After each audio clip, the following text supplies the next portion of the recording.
Donc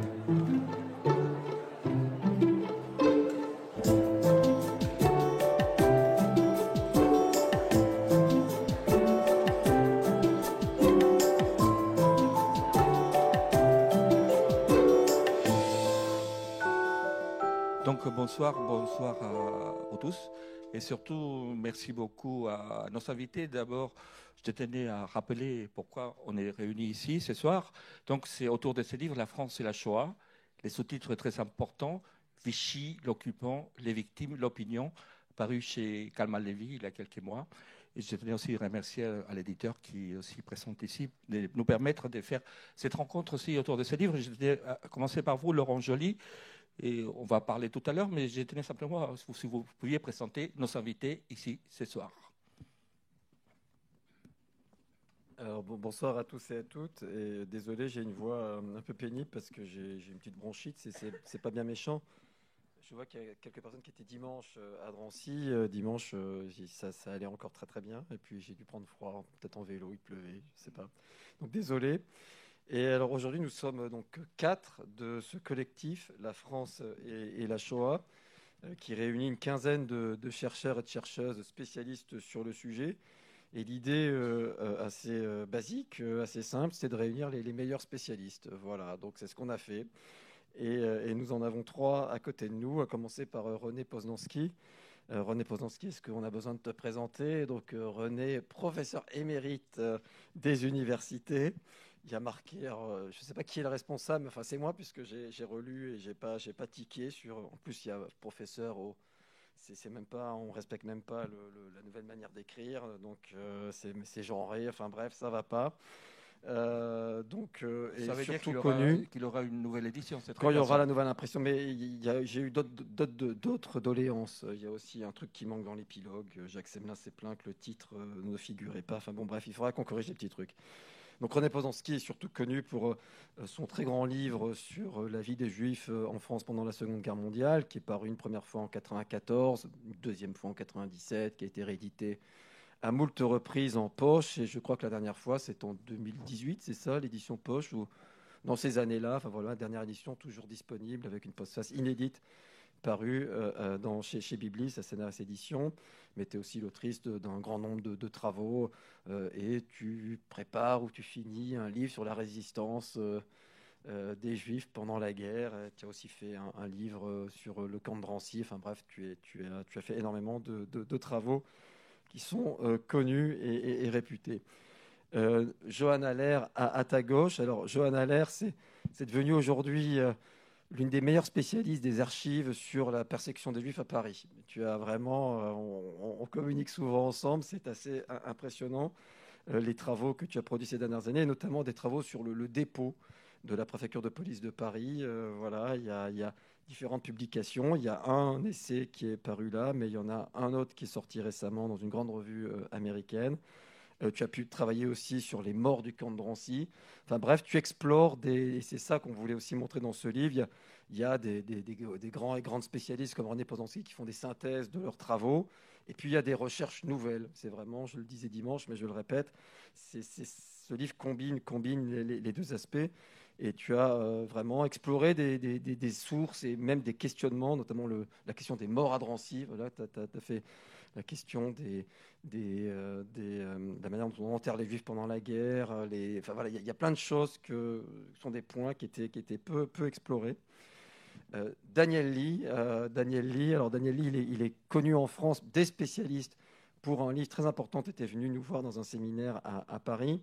Et c'est, en fait, on a vraiment les 3 aspects de ce livre, en fait, qui sont là condensés, puisqu'on a aussi tenu à ce qu'il y ait des travaux importants qui existent en langue étrangère, mais qui n'étaient pas traduits en français. Et Daniel Lee a fait une thèse très originale sur les mouvements de jeunesse juifs en France pendant les années 40-42, donc dans le Vichy souverain, dans le Vichy zone libre.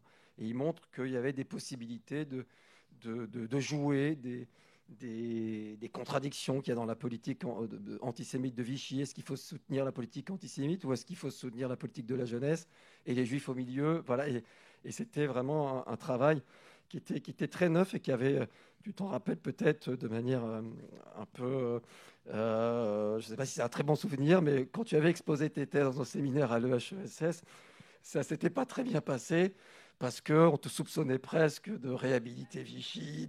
Voilà. Donc ça montre la diversité et donc tu as synthétisé pour ce livre, tu as synthétisé les principaux apports de ta thèse. Et il y a d'autres éléments comme ça dans ce livre. Wolfgang Seibel aussi, donc dont le travail n'est pas traduit. Michael Mayer aussi, un historien allemand qui a beaucoup travaillé sur la bureaucratie, dont les travaux ne sont pas traduits. Donc on a là vraiment un panel tout à fait représentatif. Je ne sais pas si on y avait pensé aussi précisément, mais voilà, qui est vraiment représentatif des différents aspects, des 3 points forts de ce livre. Je n'ai pas mentionné je ne sais pas où tu enseignes, l'Université de Londres. Et d'ailleurs, il faut signaler que son livre, là, vient de sortir en poche, qui est paru chez Léana Lévy, il y a quelques jours. Il y a ce livre, effectivement. Voilà, tout à fait. Et ça, donc, il s'appelle Le fauteuil de l'officier SS. Ça parle de quoi, en fait? Merci Laurent. Oui, je me souviens très bien de ce séminaire, le HSS. Donc oui, ce nouveau livre, il y a une dizaine d'années, quelqu'un est venu me voir et ils m'ont dit, je viens de trouver dans un fauteuil des documents et tous ces documents étaient sur le nom Robert Griesinger qui était dans le SS. Et tous ces documents ont été cachés dans ce fauteuil et le personne, ils n'ont pas compris comment ça se fait que tous ces documents ont été cachés là-dedans. Et donc, ils m'ont donné les documents et moi, j'ai écrit un livre, une sorte de biographie sur ce officier. Voilà, donc les sources peuvent être multiples toujours, ce qui vous indiquez aussi dans les livres. Et je voulais vous demander une question, pourquoi ces livres aujourd'hui? Et parce que, en fait, j'ai l'impression que ces livres ont un double objectif. Et aujourd'hui, en France et partout en Europe, il y a des mouvements un peu négationnistes qui essayent de travestir l'histoire. Et de notre côté, l'autre objectif, j'ai le sentiment aussi, c'est d'essayer de faire connaître ces historiens et leurs travaux, parce qu'on a toujours le sentiment qu'on connaît tout. Et en fait, à la lecture de ces livres, on se rend compte qu'on ignore beaucoup de choses. Alors, effectivement, dans un contexte assez bizarre, parce que d'un côté, on voit une historiographie qui est à la fois extrêmement riche, renouvelée, parce qu'il y a accès à de nouvelles archives, accès à de nouvelles méthodes, des débats entre spécialistes qui sont parfois vifs. Tout ça, c'est un champ qui vit. Et puis, tout d'un coup, vous avez un type qui va pérorer sur des postes de télévision en disant il y a une doxa, il y a Paxton, et puis il n'y a plus rien eu, tout le monde est au garde à vous. Et vouloir créer une alternative de débat complètement factice. Et ça paraissait absurde. Donc l'idée de ce livre, c'est de montrer justement la diversité des points de vue qui se situent dans un cadre scientifique. Voilà. Et il y a des gens qui se situent hors de ce cadre, et puis nous, on est dans le cadre d'un débat légitime avec des gens qui sont pas d'accord entre eux forcément sur tous les aspects, sur les origines du statut des Juifs. Vous voyez même dans le livre Tel Brutman qui va dire qu'il n'est pas d'accord avec Michael Mayer, qui est pourtant dans le même livre. Toi aussi avec Jacques Semelin. Voilà, il y a des approches différentes. L'idée, c'était vraiment de montrer ces approches dans leur diversité et montrer que le débat, il est là, il est dans le champ scientifique. Et que c'est ça qu'il faut lire si on veut vraiment avoir connaissance de ce qui se fait sur ce sujet, la France, la Shoah, avec ses différents aspects que sont le gouvernement, l'opinion, l'ensemble des points en débat. Et d'ailleurs, justement, concernant l'opinion, quelque chose de fondamental, et je m'adresse à vous, René, et quelle est la difficulté justement de travailler sur ces sources de l'époque, parce qu'en fait, les sources sont ouvertes à tout le monde, à pas mal d'historiens, et les interprétations ne sont pas forcément les mêmes. Oui, il y a énormément de sources sur l'opinion. Très curieusement, beaucoup de gens écrivent sur l'opinion sans du tout s'appuyer sur ces sources. Et ça, c'est peut-être la première constatation qu'il faut faire. Il y en a énormément. Alors, on peut se demander, en effet, comment est-ce qu'on peut retrouver, qu'est-ce que c'est qu'une opinion? Comment peut-on dire ce que les Français pensaient ou ne pensaient pas à l'époque de la persécution des Juifs? Or, les régimes totalitaires ont, par rapport aux régimes démocratiques, eu un avantage extraordinaire. C'est que comme il n'y a pas d'échéance électorale et qu'ils veulent connaître l'opinion de leurs citoyens, enfin, les appeler des citoyens, c'est un peu compliqué dans un régime totalitaire, mais en tous les cas, en l'occurrence des Français, on les surveille. On les surveille de toutes sortes de façons. Et il y a des rapports qui s'accumulent dans les archives. Et il y en a à tous les niveaux.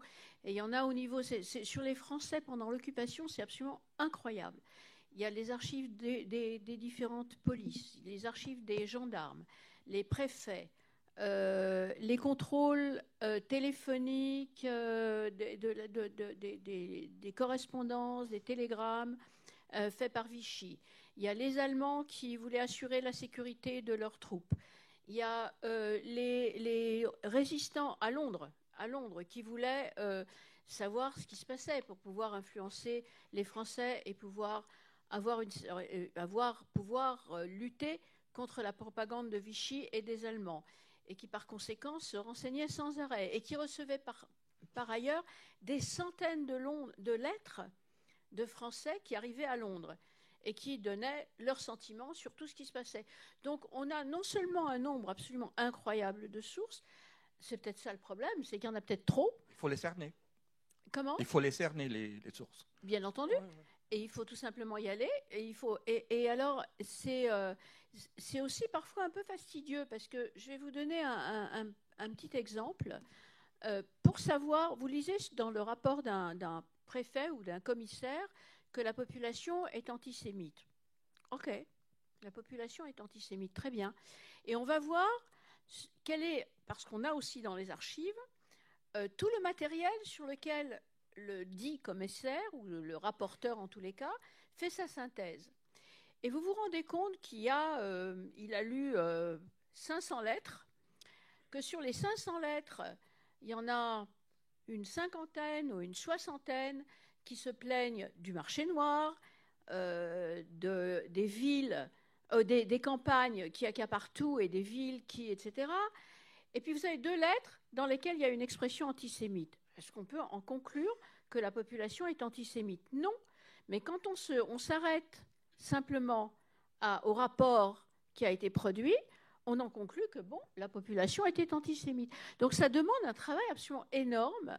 Et quand on travaille sur un sujet particulier, mais il ne faut pas lire simplement là où on parle des Juifs, mais il faut tout lire pour savoir dans quel contexte on parle ou on ne parle pas des Juifs et comment. Sinon, on n'a aucune perspective, aucun contexte, et on déforme de toute la réalité. Donc c'est extrêmement fastidieux, extrêmement long, et sur plein de documents qu'on passe, on passe. Là, on arrive à avoir une idée plus générale. Et vous dites aussi, ça m'a étonné un peu, que vous avez fait un peu allusion tout à l'heure, que les périodes des dictatures représentent un avantage pour faire ce travail-là. Pourquoi ? Parce qu'ils veulent savoir ce que pense l'opinion.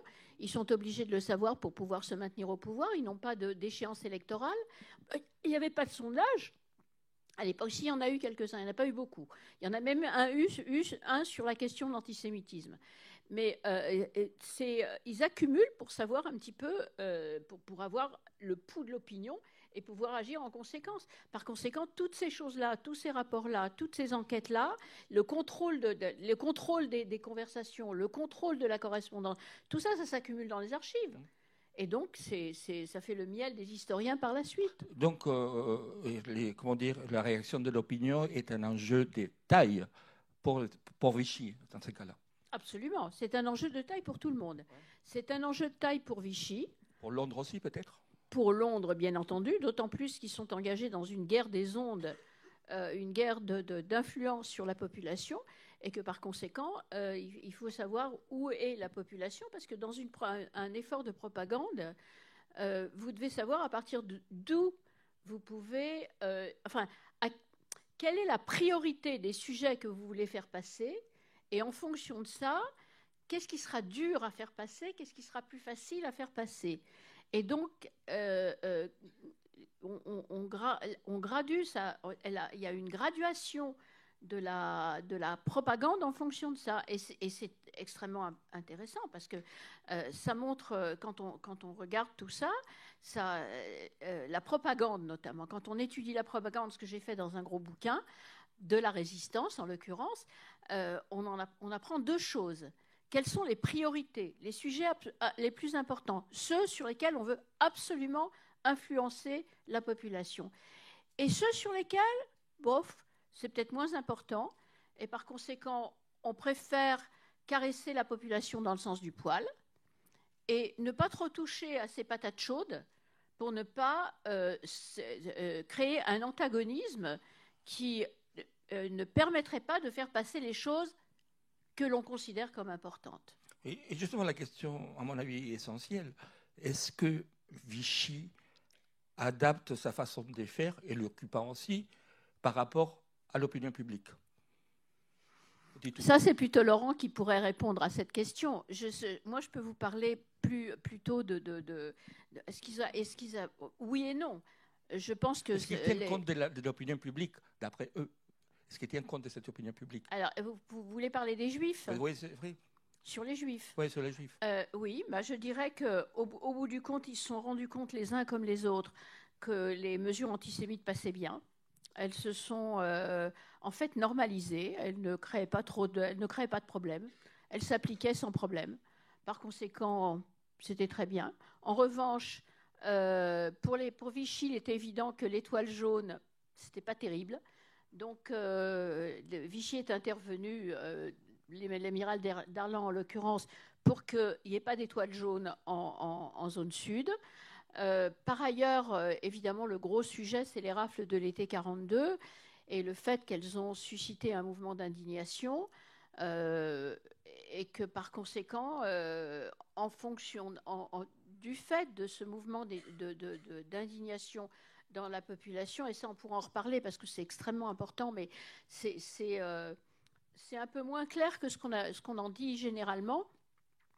Sur tous les cas, bon, c'est incroyable, mais tous les sujets sur lesquels on parle, auxquels on touche, sont d'une complicité incroyable.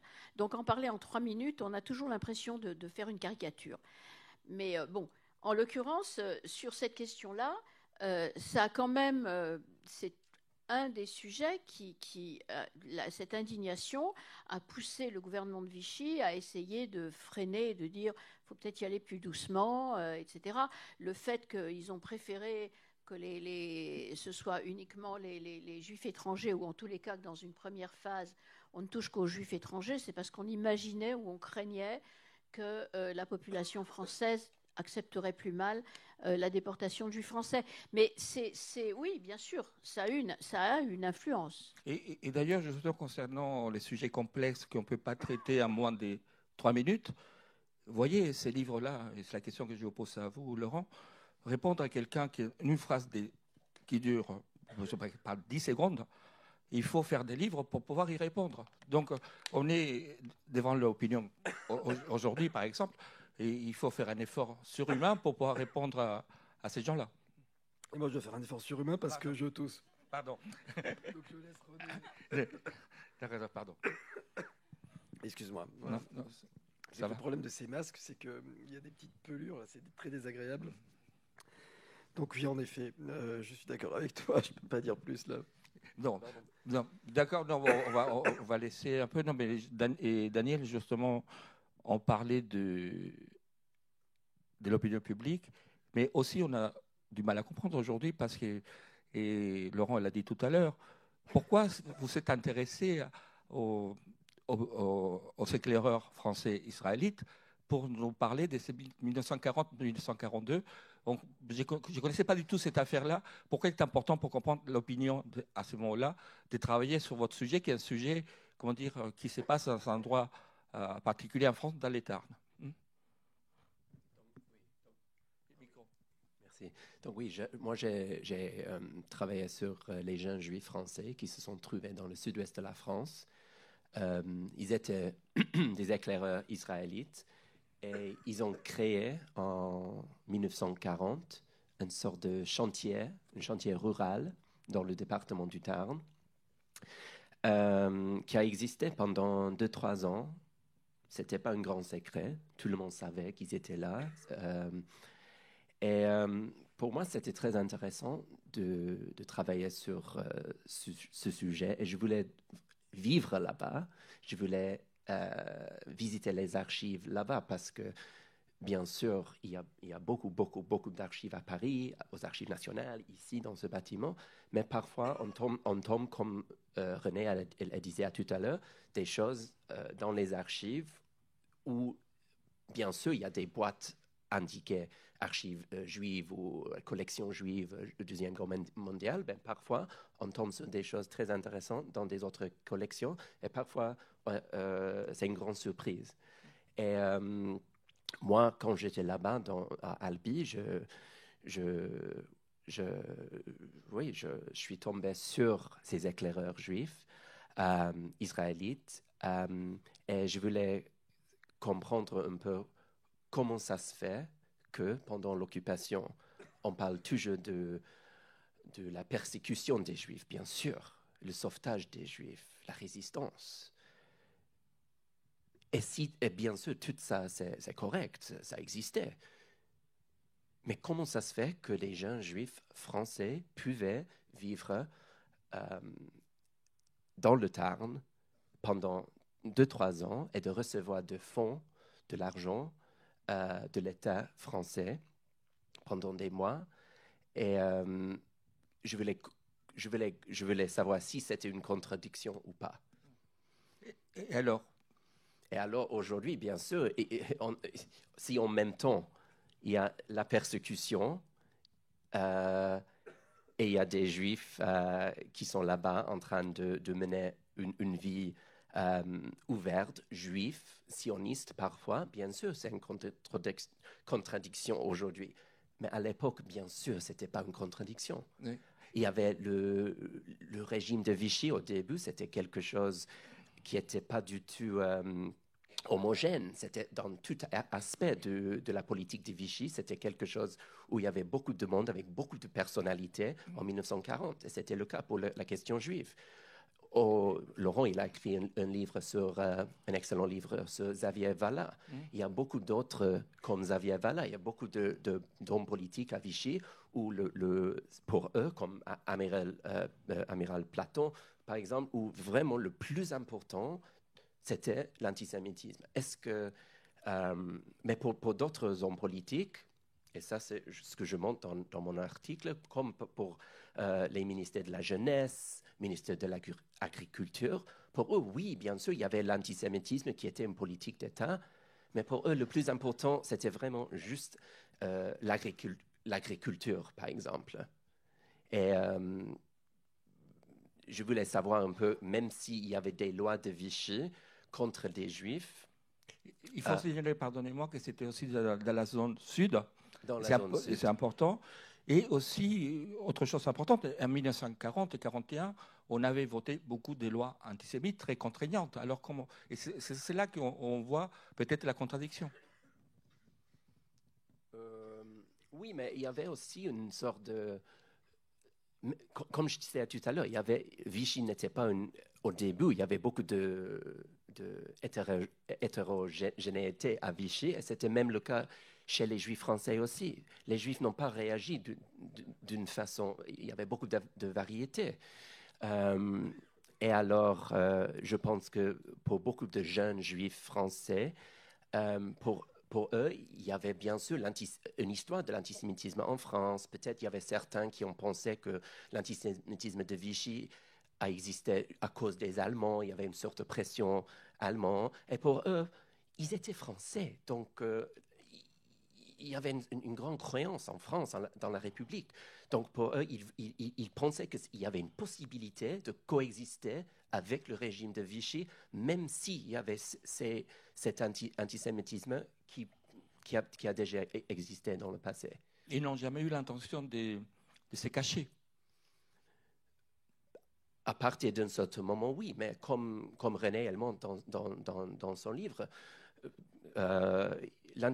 les lois antisémites, c'était pas c'était quelque chose de graduel.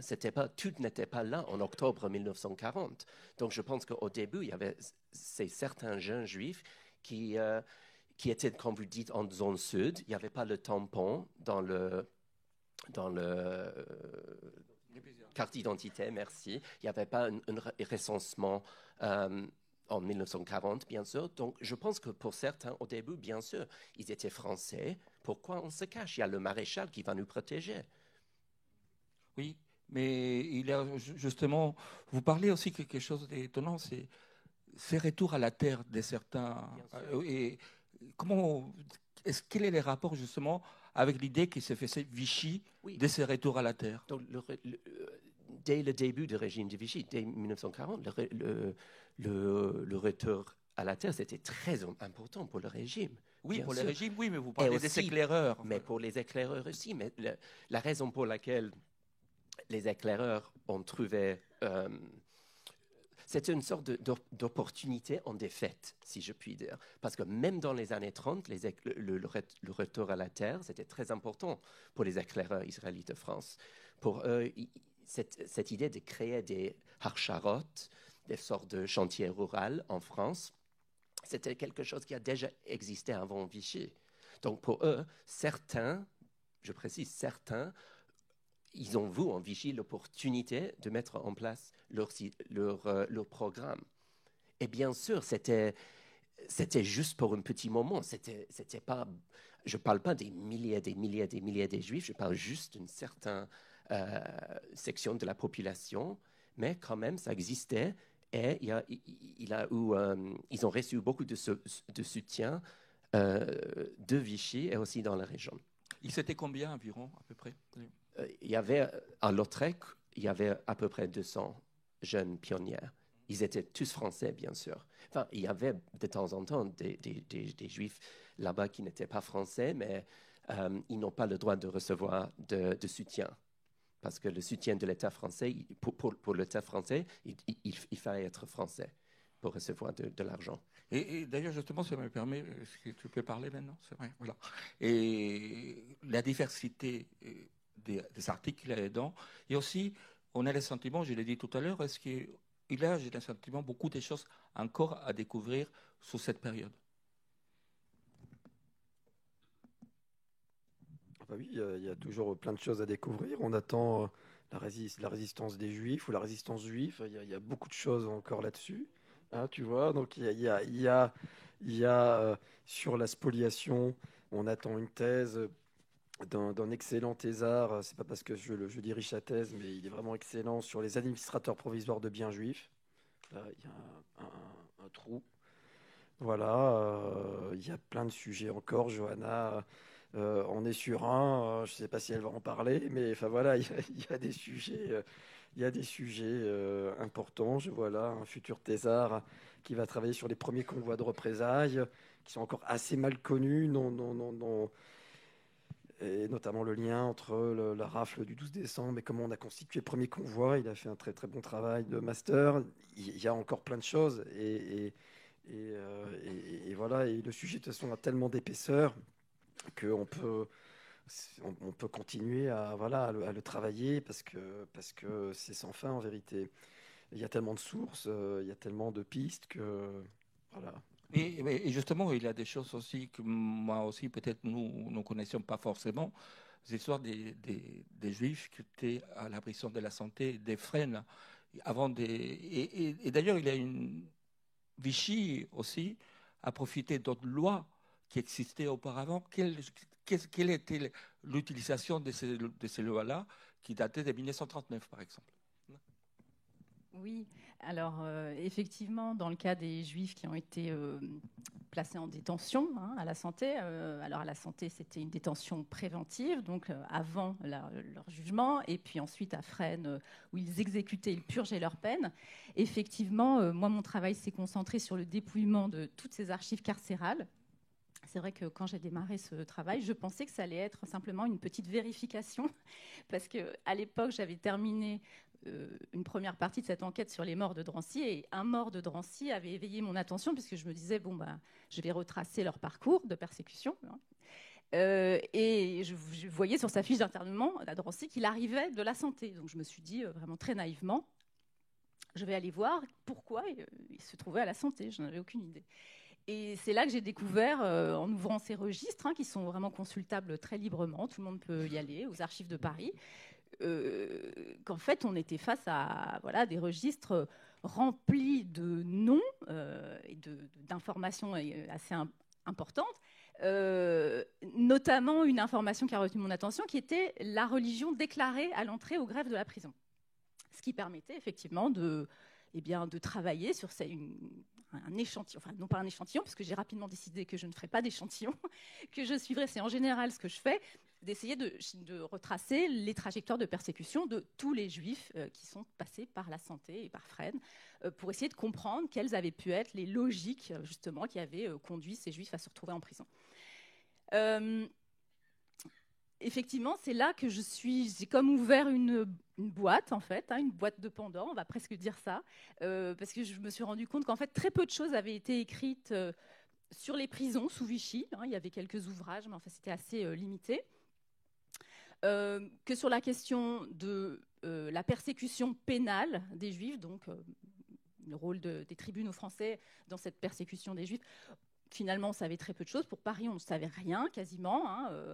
Et puis, on savait, il y avait un ouvrage très intéressant de Virginie Sansicot sur Lyon. Et donc, je me suis mis en tête de suivre, d'essayer de décortiquer, d'analyser, de comprendre leur trajectoire. Et c'est là que j'ai découvert une persécution à bas bruit, une persécution autre qui se passe à l'ombre des rafles. Voilà, une persécution quotidienne qui est effectuée versant français. Ce sont la police française, les juges français, des lois françaises qui sont mises en avant et qui font des Juifs des délinquants. Voilà, les Juifs sont vus comme des délinquants, sont traités comme des délinquants puisque on va leur reprocher des infractions à des lois françaises.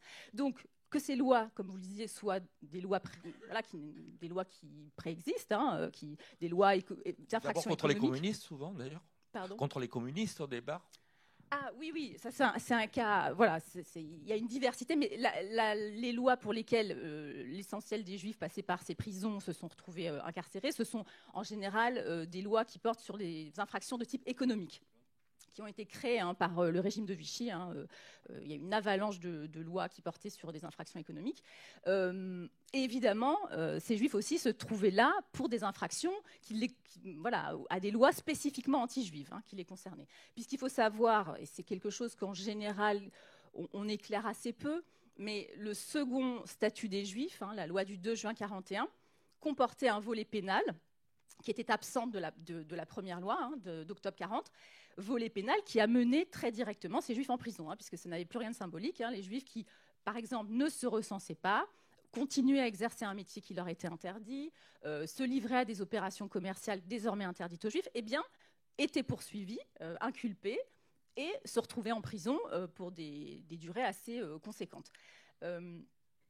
J'en viens à votre question. Effectivement, au fil de ma découverte de toutes ces pages et de toutes ces informations, j'ai constaté une étrangeté, quelque chose qui m'a frappée.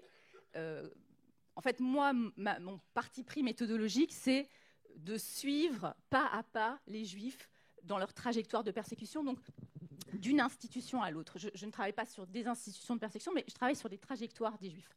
Donc, je me suis rendu compte que les dates de libération qui étaient inscrites dans ces registres de prison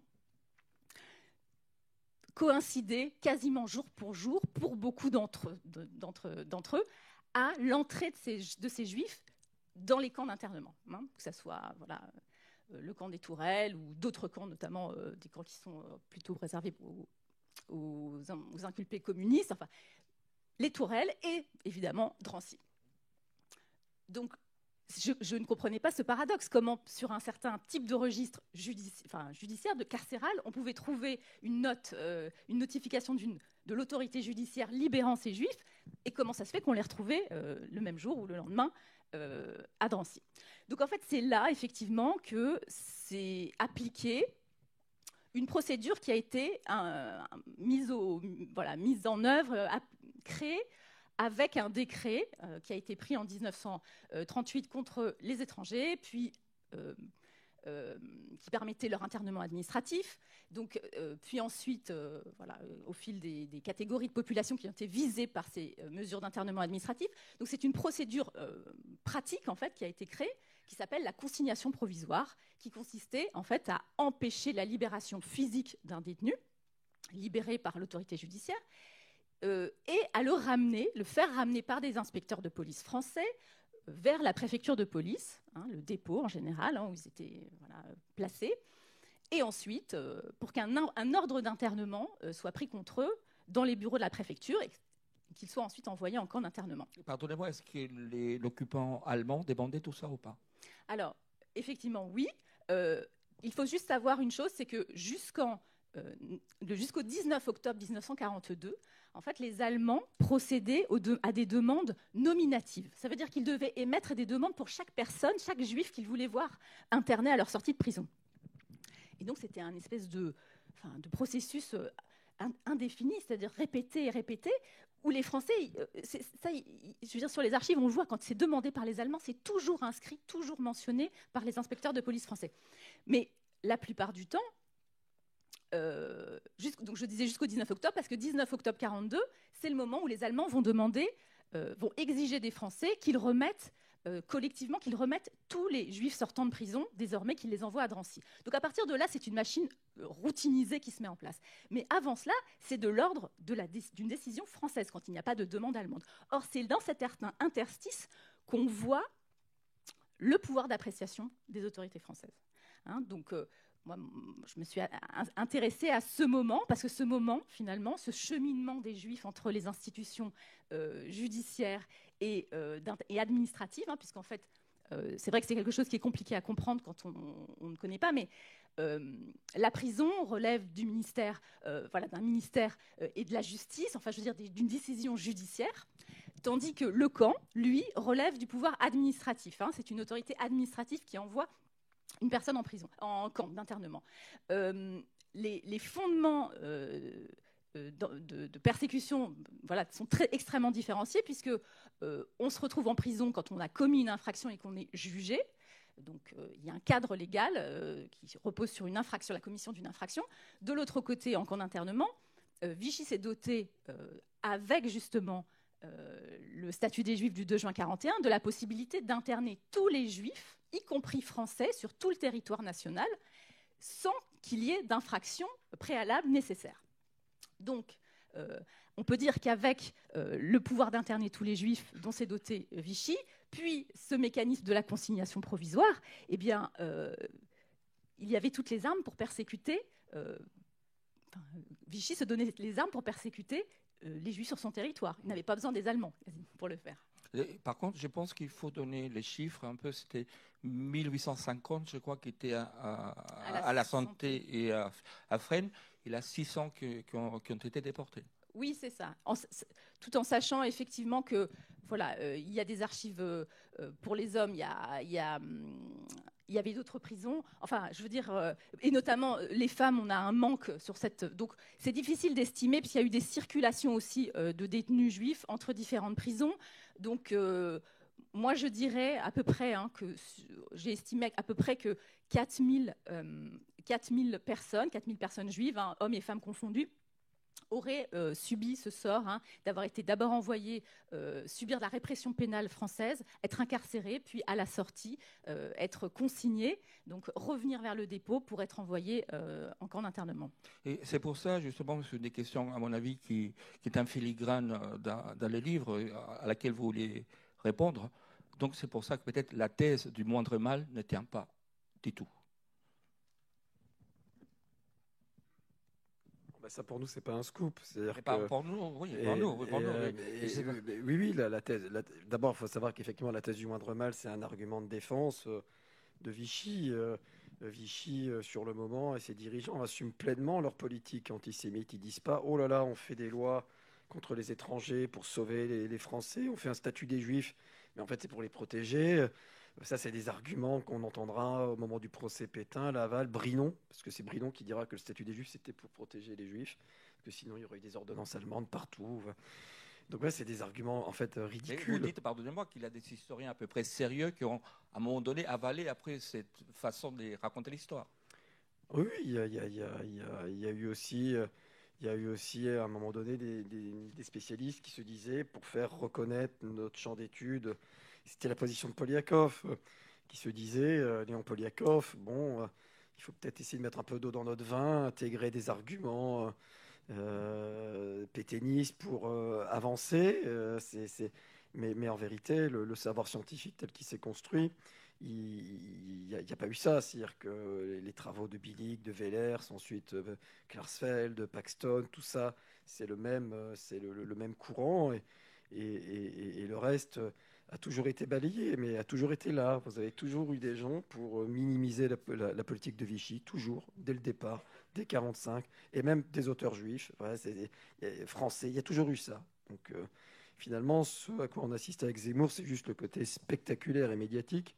Mais cette falsification de l'histoire a toujours accompagné l'élaboration du savoir sur le sujet depuis 1945. Et d'ailleurs, justement, concernant ça, tu viens de parler de Paxton, mais vous, René, en quoi Paxton a été fondamental, justement, dans la façon de faire et l'histoire aujourd'hui en France? Paxton, et aussi il y a d'autres choses comme les films Les Chagrins et la Pitié, des choses comme ça qui ont fait que l'histoire, dans les années 70, tout au moins, a été, ça a donné beaucoup d'éléments pour de nouveaux historiens qui commencent à travailler sur cette histoire-là. Oui, alors, on peut dire que le livre de Paxton est un livre fondateur. Il y a une révolution Paxton. Mais il y a deux mais. Le premier, c'est qu'il a quand même été... je veux dire, il y a quand même eu les historiens du CDJC, et Billig en particulier, mais pas que lui, mais surtout lui, en l'occurrence, dans lesquels on retrouve absolument tous les ingrédients qu'on retrouvera dans le livre de Paxton. Sauf que on peut dire que jusqu'à cette époque-là, en fait, il y avait en quelque sorte deux historiographies, deux écritures de l'histoire parallèles, et par définition, quand on est parallèle, on ne se rencontre pas. Donc il y avait l'histoire de la Seconde Guerre mondiale qui était élaborée dans un centre qui a été créé par la présidence du Conseil, en fait, le comité d'histoire de la Deuxième Guerre mondiale, qui travaillait sur la France pendant la Seconde Guerre mondiale. Et puis, il y avait le Centre de documentation juive contemporaine, l'endroit où nous nous trouvons, en fait, créé pendant la guerre, dans la clandestinité, qui, lui, travaillait sur les Juifs. Donc, il y avait ceux qui travaillaient, ceux qui collectaient des archives sur la persécution des Juifs, sur les Français à l'égard de la persécution, sur tous ces sujets-là. Ça se passait pas entre ces quatre murs, parce que depuis, l'institution a quand même sacrément grandi, mais à l'intérieur c'était même... en fait, il y a eu même une époque, au tout début, où les deux institutions étaient l'une en face de l'autre dans la même rue. Elles s'entendaient fort bien, d'ailleurs. Hein. Henri Michel, qui était à la tête du comité d'histoire de la Deuxième Guerre mondiale, et Léon Poliakov, qui travaillaient au Centre de documentation juive contemporaine, s'entendaient fort bien. Seulement, ils suivaient des voies parallèles. Ils ne se rencontraient pas, en fait. Il y avait une institution privée qui travaillait sur les Juifs et une institution publique qui travaillait sur les Français. Il y avait deux histoires qui ne se rencontraient pas. Alors, elles se sont rencontrées en 1956. Mais une anecdote personnelle d'abord.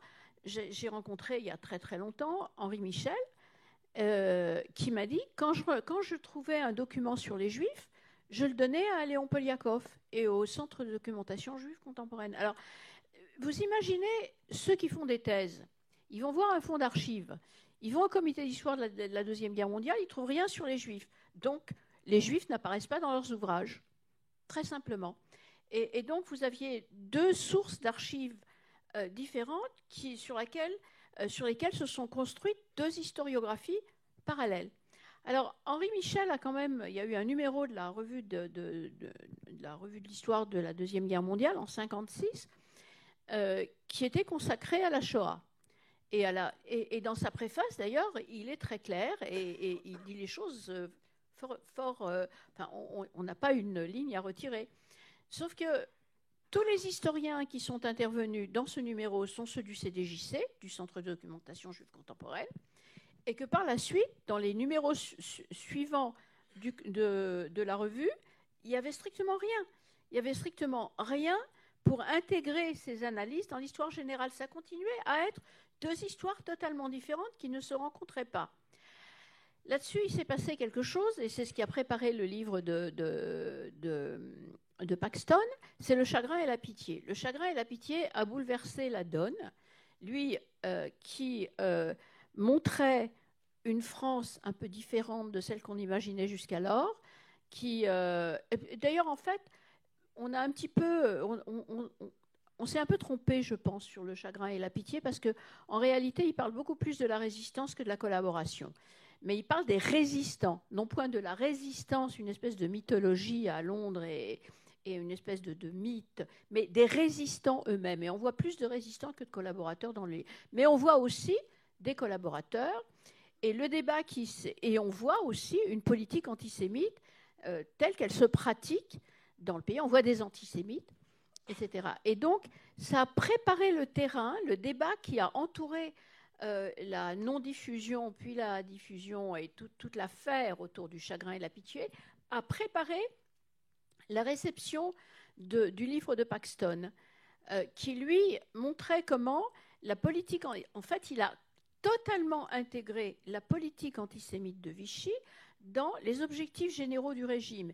Il l'a intégré, c'est en cela que c'est particulièrement important, il l'a intégré dans la révolution nationale qu'ambitionnait le régime, et il l'a intégré dans la politique de collaboration avec les Allemands, en voyant quel rôle cette pratique antisémite ou cette obéissance antisémite à d'autres moments, en fait, a été un calcul lié à la politique de collaboration avec les Allemands.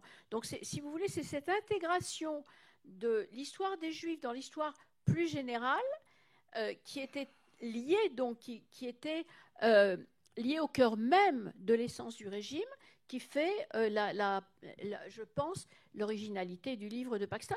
Mais le timing, le moment où il a été publié, à mon avis, est extrêmement important. Il explique cette réception. Et cette réception est due, en effet, au climat qui a été créé grâce au chagrin et à la pitié. Et au fait, vous racontez aussi un peu l'évolution, et vous utilisez les termes, à mon avis, très important, d'imbrication de deux histoires, celle de la persécution des Juifs et l'histoire plus globale. En effet, et c'est même, c'est plus que ça, c'est qu'à la fin de son ouvrage, Paxton même utilise la question de l'antisémitisme comme, pour montrer comment fonctionnait le régime de Vichy sur tous ces plans, la Révolution nationale, etc. C'est devenu d'un sujet qui n'existait pas, enfin, ou qui était hors de l'histoire de la France, en fait, en quelque sorte, c'est devenu une partie intégrante. Mais alors là, je voudrais aussi un petit peu revenir, parce que ça me ramène à quelque chose dont Daniel parlait, c'est la question de l'antisémitisme. Et je pense qu'on a... Daniel disait, il y avait différentes personnes, il y avait pour lesquelles l'antisémitisme était important, il y en avait pour lesquelles ça ne l'était pas, c'est fort juste. Mais je pense qu'on a, évidemment, au niveau de l'État, on doit parler de l'antisémitisme d'État, mais quand on parle de la population, ce qui était important à cet égard, à mon avis, il me paraît important, en tous les cas à moi, de laisser de côté le terme d'antisémitisme et de voir que représentaient les Juifs dans l'imaginaire social des Français. Qui étaient-ils pour eux ?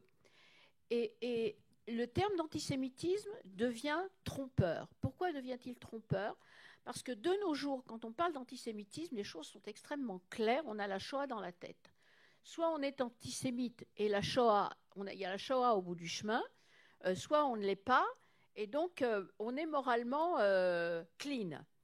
Or, c'est beaucoup plus complexe que ça. Et il y a une gradation dans la perspective qu'avaient les Français sur les Juifs. Et mes propres travaux m'ont mené à la conclusion qu'en réalité, il y avait les Juifs étaient considérés comme autres. il y avait une espèce d'altérité irréductible des Juifs. Et même, on le sent, on le voit, on le lit dans les écrits de philosémites des années 30. Ceux qui non seulement se défendaient d'être antisémites, mais ceux qui même luttaient contre l'antisémitisme voulu. Et tous leurs écrits, en fait, témoignent de cette altérité. Et je pense que c'est important parce que ça explique, me semble-t-il, la façon dont la législation antisémite a été acceptée. Ce n'est pas parce que tout le monde était antisémite, c'est parce que, comme ils étaient différents, d'abord, quand on va mal, et les Français allaient mal après la défaite, on s'occupe d'abord de soi et beaucoup moins des autres. Donc, si les Juifs étaient autres, c'était un autre sujet, et d'une. Deuxièmement, parce que le consensus qui s'était instauré, c'était que ces autres, ces Juifs, en fait, ils étaient quand même un peu trop dominants dans certains. Il y avait un problème juif, en fait. Et on se défendait d'être antisémite, mais on considérait quand même il y avait peut-être un problème à résoudre. Et donc, quand Pétain, qui était à l'époque très populaire, arrivait et disait « je résous le problème juif », ou en tous les cas, c'est ce qu'il semblait faire par cette législation, ben, ça a été accepté. Ça a été accepté. On trouvait qu'au bout du compte, sans doute, peut-être qu'il le faisait un peu trop fort, peut-être qu'il était un peu trop servile à l'égard des Allemands, peut-être que oui, c'était peut-être pas tout à fait le moment, mais peu importe. En fait, il essayait de résoudre un problème qui avait quand même miné la France. Et ça, c'est vraiment les années 30 et pas une espèce d'atmosphère qui n'était pas seulement antisémite, qui était beaucoup plus diffuse que ça, selon laquelle les Juifs, c'était des gens un peu quand même différents. Il faut bien dire les choses comme elles sont, un peu différents, et puis qui posaient un certain nombre de problèmes à la France. Voilà. Et je pense qu'à partir de là, il faut beaucoup se méfier quand on parle d'un problème posé à un pays. Et d'ailleurs, justement, ça me permet de vous poser la question à vous, Daniel. Et vous dites dans votre article très long, d'ailleurs, que certains fonctionnaires locaux n'ont pas appliqué les lois. Pourquoi ? Ça dépend si c'était des lois antisémites ou... en fait, il y avait une tension très importante entre la politique de la Révolution nationale, de la régénération de la France, et aussi de l'antisémitisme. Et donc, parfois c'était... je disais tout à l'heure, si c'était quelqu'un à Vichy, le ministre, par exemple, de l'Agriculture, pour lui, Pierre Casillo, le plus important, c'était qu'avec 1,5 million prisonniers de guerre en Allemagne, il y avait des problèmes partout dans le sud de la France avec l'agriculture. Il fallait avoir des gens qui pouvaient travailler à la terre. Si quelqu'un était juif et voulait travailler à la terre, pour lui, pour Casillo, il n'y avait pas de problème. Pour lui, oui, bien sûr, il y avait des lois contre les juifs dans mon gouvernement, mais pour moi, la priorité, c'est l'agriculture. Donc, pour lui, c'était absolument OK que les Juifs pouvaient travailler à la terre. Par contre, si j'étais un jeune, enfin pas jeune, mais si j'étais un administrateur dans le Tarn et un beau jour, je vois il y a une législation contre les Juifs et le lendemain, je reçois quelque chose en disant oui, il y a des Juifs qui pouvaient jouer un rôle dans la France nouvelle, etc., là, dans le Tarn, où je suis administrateur, je vois il y a cette contradiction. Et ce qui est intéressant, c'est de voir qui gagne, si je puis dire. Est-ce que c'est la législation antisémite qui gagne dans des situations locales, ou est-ce que ou bien est-ce que c'est, dans cet exemple, est-ce que la priorité, c'est qu'il y a des gens qui travaillent sur la terre?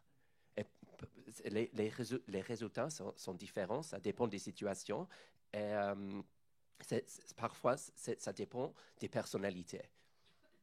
Et d'ailleurs, vous dites l'acharnement de Vichy a marginalisé les Juifs du reste de la population était entravée par la priorité accordée à la Renaissance nationale. Qu'est-ce que cela signifie? Justement, Oui, j'ai pas entendu. non, d'ailleurs, l'acharnement de Vichy à marginaliser les Juifs du reste de la population était entravé par la priorité accordée à la Renaissance nationale. Qu'est-ce que cela signifie pour vous?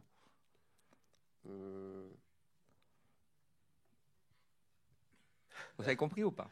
Je sais. Non, mais d'un côté, Vichy Oui. entrave la liberté des Juifs, mais d'un autre côté, le fait qu'ils participent à la Renaissance nationale, c'est important pour le régime de Vichy. Bah, pour moi, comme je disais tout à l'heure, c'est cette grande tension entre les deux politiques.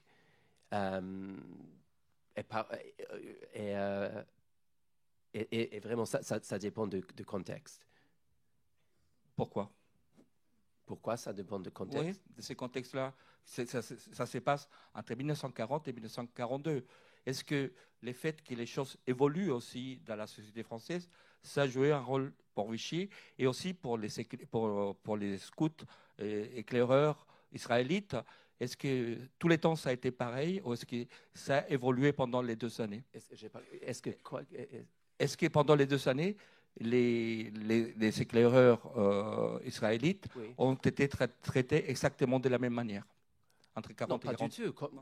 Parfois, il y a un préfet qui vient, qui donne son soutien, et puis il est remplacé par quelqu'un d'autre.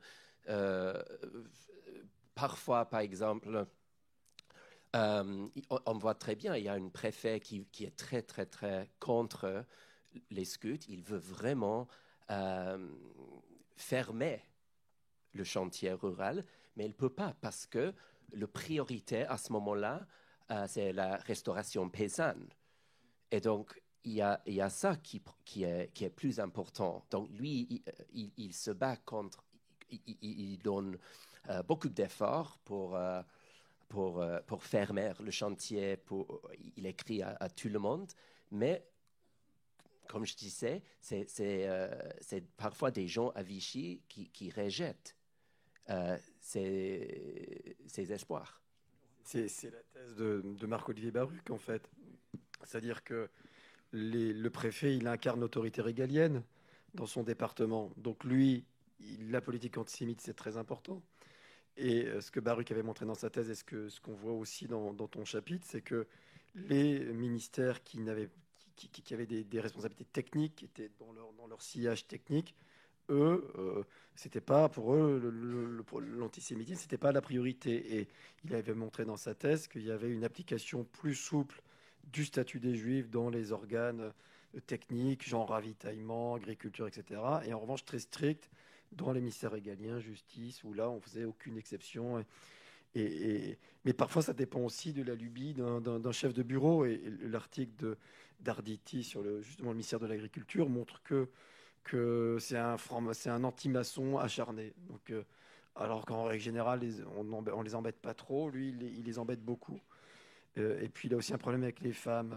Il trouve que la loi de Vichy est absurde. Et là, il va vraiment pas du tout appliquer la loi. Et sur les Juifs, il est entre les deux. Voilà, ça dépend. Donc, en fait, c'est vraiment l'autorité qu'on incarne, qui on est. Enfin, tous les facteurs jouent pour savoir si on va être zélé ou pas dans l'application des lois antisémites. Parfois, c'est même pas Vichy. Par exemple, dans le Tarn, il y avait, comme Laurent il a écrit, le commissariat général aux questions juives, ils ont joué aucun rôle sur Lautrec, par exemple. Et dans l'absence de cette organisation qui était créée pour être Laurent, c'est vous qui avez écrit les livres, mais c'était l'organisation qui a été créée pour que les lois antisémites ont été enforcées. Dans l'absence de cette organisation, il fallait trouver quelqu'un d'autre. Et là, c'était dans le temps la légende des Français, comment ça s'appelle? La Légion française des combattants. Oui, les légions des Français combattants. qui ont vraiment poussé pour que la législation antisémite soit mise en place là-bas. Et d'ailleurs, vous dites quelque chose de tout à fait passionnant aussi. Vous dites que dès les années 30 aussi, il y avait beaucoup des organisations qui prenaient les retours à la terre des jeunes juifs parce qu'ils avaient aussi peut-être un projet sioniste. Oui, je ne veux pas exagérer. Je ne veux pas dire non, que tous les jeunes Français étaient sionistes ou que tous les jeunes Français ont passé des mois dans des kibbutz en France. Ça, ce n'était pas du tout le cas. Mais quand même, à partir de 1934-1935, il y avait une volonté parmi certains groupes, y compris les scouts juifs, qui ont beaucoup lu les écrits sionistes de Gordon, etc. Cette idée de quitter la ville, de quitter la vie bourgeoise, urbaine, individualiste, et d'essayer de trouver un autre mode de vie. Et ça existait dans les années 30. Ils ont créé, par exemple, à Saumur, ils ont créé là-bas, je pense en 35-36, une sorte de chantier rural. Et parfois, c'était les mêmes gens qui ont passé du temps là-bas, qui se sont trouvés aussi dans le sud-ouest, dans des chantiers ruraux sous Vichy. Je pense que tu voulais ajouter quelque chose. Il faut appuyer sur le bouton. Voilà. Il faut que ça soit vert. Ouais, c'est bon. Vas-y. Il est cassé celui-là. Oui, je voulais juste ajouter, parce que le mouvement des éclaireurs israélites, je l'ai étudié durant ma thèse, donc pas de la même manière que toi, mais ce groupe, c'est intéressant de penser que ce noyau qui était à Lautrec va ensuite fonder un grand projet quand même de vie juive renouvelée en France, à Paris, avec l'école d'Orsay, l'école des cadres scouts juifs, qui était fondée par le fondateur des EI, Robert Gamzon, et qui s'est entouré effectivement du penseur Jacob Gordin, qui est lié à toute cette aventure de la résistance spirituelle, culturelle, intellectuelle juive pendant la guerre, qui était vraiment basée sur une redécouverte des textes juifs, de l'étude, mais en même temps avec ce volet d'engagement armé, de résistance armée, puisque bon nombre des jeunes de Lautrec notamment vont aller s'engager dans le maquis fondé par Robert Gamzon. Voilà. Donc c'est une histoire qui n'a pas eu pour seul débouché ce rêve de départ en Israël, en Palestine, mais qui a eu vraiment un projet de refonder une présence juive française en rupture avec le passé, notamment tout ce passé israélite français qui avait été mis à mal complètement par la persécution. Donc c'est des réflexions de tout le positionnement à l'égard des autorités françaises, de la France. C'est un raisonnement, c'est une réflexion qui est en cours chez les EI, chez les éclaireurs israélites tout au long de l'occupation, et puis ensuite l'après-guerre, comment vivre en France, de manière renouvelée. Ces questions sont pas mal de choses, justement, mais là, concernant votre texte, vous, Johanna, comment se fait, vous avez ébauché tout à l'heure l'explication, les passages, parce qu'il soit quelque chose qui a dû toucher, vous parlez des trajectoires de la prison ou des prisons au camp. Oui. Alors, une partie de mon travail, effectivement, c'est une chose de découvrir sur le papier, d'intellectualiser la chose, c'est-à-dire de comprendre qu'il se passe quelque chose dans l'interstice des archives. Mais pardonnez-moi, vous êtes face à des destinées de chaque personne. Ce n'est pas simplement 600 personnes, c'est une plus une plus une plus une. Oui, bien sûr. J'ai essayé de retrouver des témoignages de ce moment, mais il y en a peu, il y en a des gens qui ont écrit de ce moment. En général, c'est un moment qui est escamoté parce que évidemment la suite c'est le camp d'internement puis la déportation, donc il y a une espèce une minoration, une euphémisation de ce moment où mais il y a quand même quelques témoignages assez extraordinaires. J'en ai découvert un notamment récemment dans le fonds Spielberg, le Shoah Foundation, d'un garçon qui il était plutôt un jeune homme qui raconte comment, parce que moi je suis à la recherche toujours à l'affût pour les détails, c'est-à-dire comment techniquement les choses se sont passées. Et je pensais pendant longtemps que le blocage de cette libération se passait à l'intérieur de la prison. C'est-à-dire que les inspecteurs français entraient dans la prison pour récupérer le détenu juif qui était autorisé, donc libéré par les juges. Et en fait, j'ai appris que non, les inspecteurs français étaient devant la porte de la prison. Donc, le détenu juif libéré sortait. En général, sa famille était là. Et les inspecteurs français l'attrapaient et lui disaient non, tu viens, contrôle, on retourne au dépôt, on retourne à la préfecture de police. Et donc les parents assistaient médusés au fait que, c'était pas fini. Mais vous voyez, c'est vraiment des choses qui sont en construction. Moi, je travaille toujours pour affiner au maximum, parce que c'est vrai que derrière toutes ces procédures administratives, il y a toujours des humains. Dans quelles conditions ils étaient détenus, qu'est-ce qu'ils en savaient. Donc une partie de mon travail, c'est tourner autour de ce moment dans les différents fonds d'archives pour voir comment cette question de la libération, de la consignation est évoquée. Et on en trouve des bribes, notamment évidemment dans le fonds de l'UGIF, de l'Union Générale des Israélites de France, qui disposait d'un service composé d'avocats, qui discutait avec les avocats qui défendaient les Juifs, parce que les Juifs étaient défendus au tribunal, dans leur procès. Ils avaient des avocats pas du tout juifs qui les défendaient. Donc il y a une grande...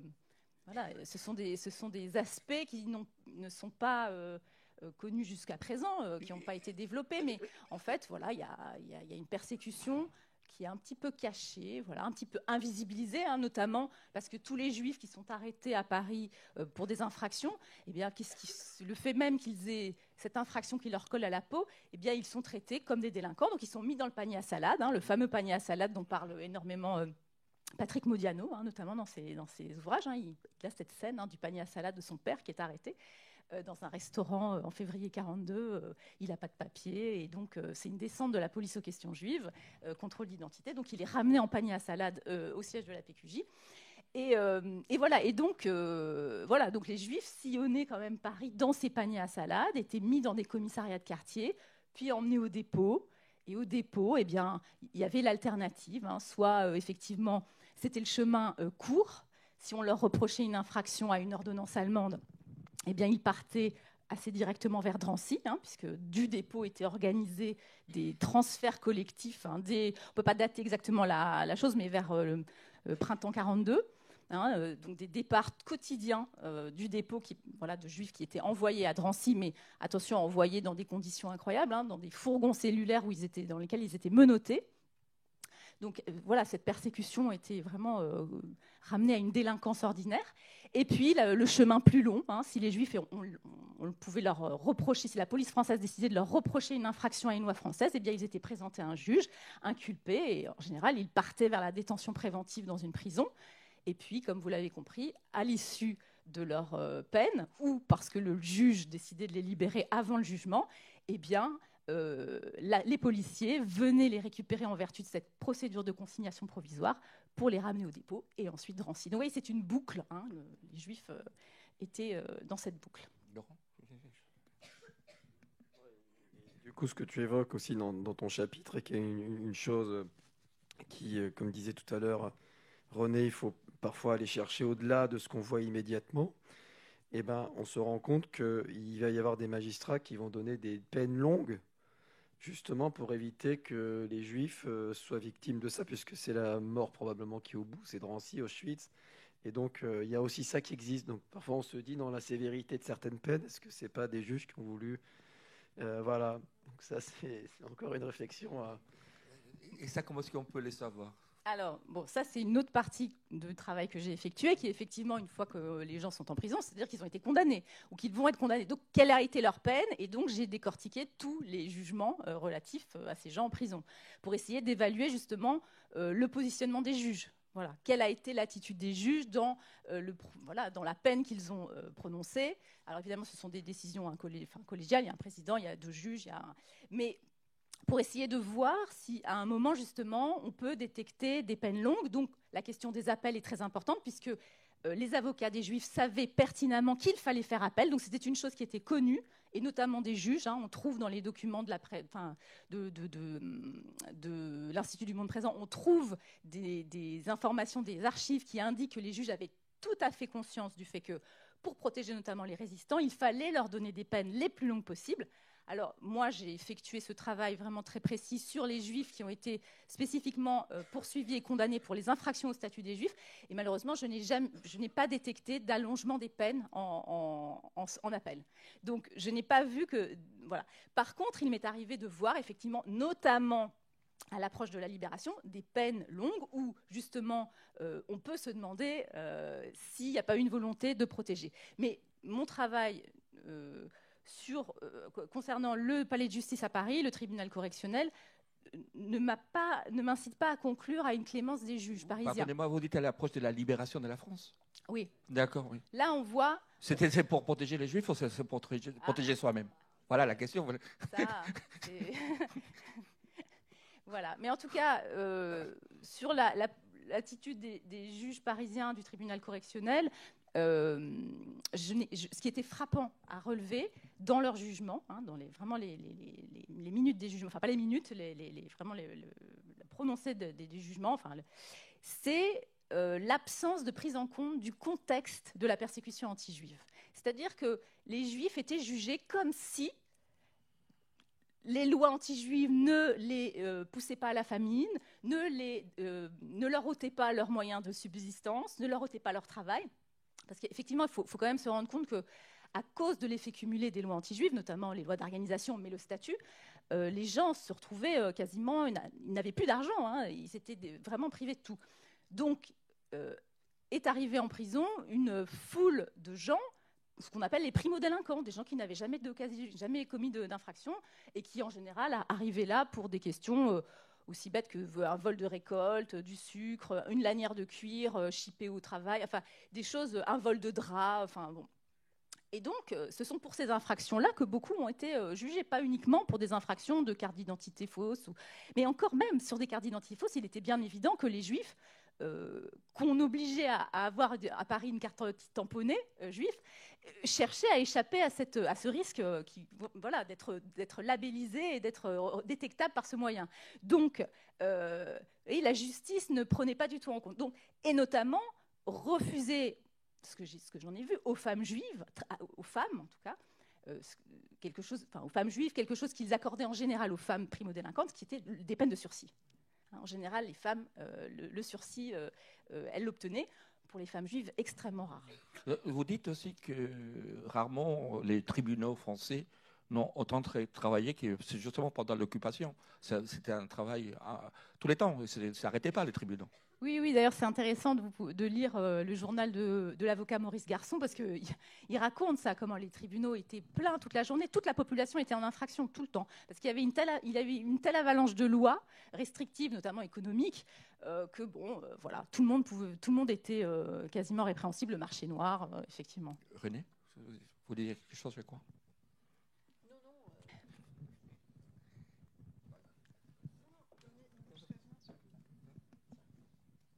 C'est clair que la première chose que les Juifs ont eu à affronter, c'est la paupérisation. Je veux dire, les premières années, ça a été... et d'ailleurs, on a un rapport de Léo Hamon d'avril 41 et qui parle d'une paupérisation globale et que la population juive est condamnée à ne plus pouvoir subsister à ses besoins. Mais, ajoute-t-il, et on est en avril 41, avant mai 41 et la première grande rafle, à moins d'un tournant, il ne semble pas qu'il y ait de volonté de les arrêter ou de persécution plus forte. Et ça, c'est très important. Je crois que c'est une des choses qui est extrêmement importante quand on travaille sur cette période, c'est d'oublier tout ce qu'on sait sur ce qui s'est passé par la suite et d'essayer de se retrouver dans la période avec ce qu'on savait, ce qu'on ne savait pas, ce qu'on pouvait imaginer, etc. Et c'est pour ça que les documents d'époque sont tellement, tellement, tellement importants. Et en effet, j'ai toujours l'exemple que je donne toujours à cet égard, c'est celui de novembre 41 où ont été libérés de Drancy des centaines détenus juifs, d'internés juifs, pour une raison, bon, on ne va pas rentrer dans les détails, assez compliquée, mais parce que notamment Dannecker, l'Allemand en charge de toutes ces belles histoires, était absent, et que les autorités françaises ont eu peur parce qu'il y a eu trop de morts d'un seul coup à Drancy. Et donc, et le comité AMLO a recueilli des témoignages de ceux qui ont été libérés. Et on a des extraits de ces interviews qui ont été faites de ces libérés. Et il parle d'une amélioration à Drancy. Parce qu'au début, le problème, c'était l'improvisation. Et petit à petit, alors il n'y avait pas de couchage. Ensuite, il y a eu un couchage. Il n'y avait pas la possibilité, on n'avait pas du tout de couverts pour manger. Ensuite, il y a eu des couverts pour manger. Donc, il parle d'amélioration. Et c'est dingue, parce qu'on se rend compte à ce moment-là que la seule conclusion à laquelle il pouvait parvenir, et c'est la conclusion à laquelle il parvenait, c'est qu'on ne voulait pas leur mort, puisqu'on améliorait leur sort. Donc, et il faut oublier complètement tout ce qu'on sait depuis. Il faut comprendre que la conscience de ce qui était en train de se passer, et c'est important parce que ça permet de comprendre les stratégies de survie. Comment est-ce que les gens, quelles sont les décisions qu'on pouvait prendre? Vous prenez une décision, restez, tout le monde n'essayait pas de changer de papier d'identité, certainement pas au départ, parce qu'on ne s'imaginait pas que ces papiers pouvaient être un tel piège. C'est plus tard. Donc la chronologie extrêmement précise devient importante. La restitution des représentations de l'époque, qu'est-ce qu'on savait, qu'est-ce qu'on imaginait, comment est-ce que... On ne savait pas. Et donc, voilà, je crois que c'est quelque chose qu'il est très important de prendre en considération. C'est pour ça que vous dites, je crois, j'espère que je ne me trompe pas, que mémoire et historiographie sont complètement mêlées, l'histoire et la mémoire. Ah ben non, et je pense qu'elles sont mêlées dans les faits.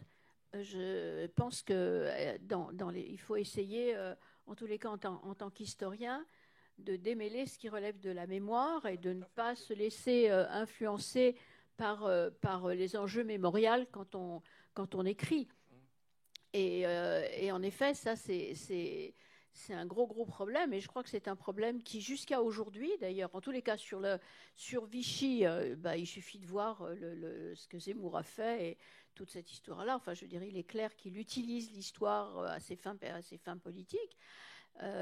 Celui qui l'a merveilleusement affronté, c'est Laurent, assis ici.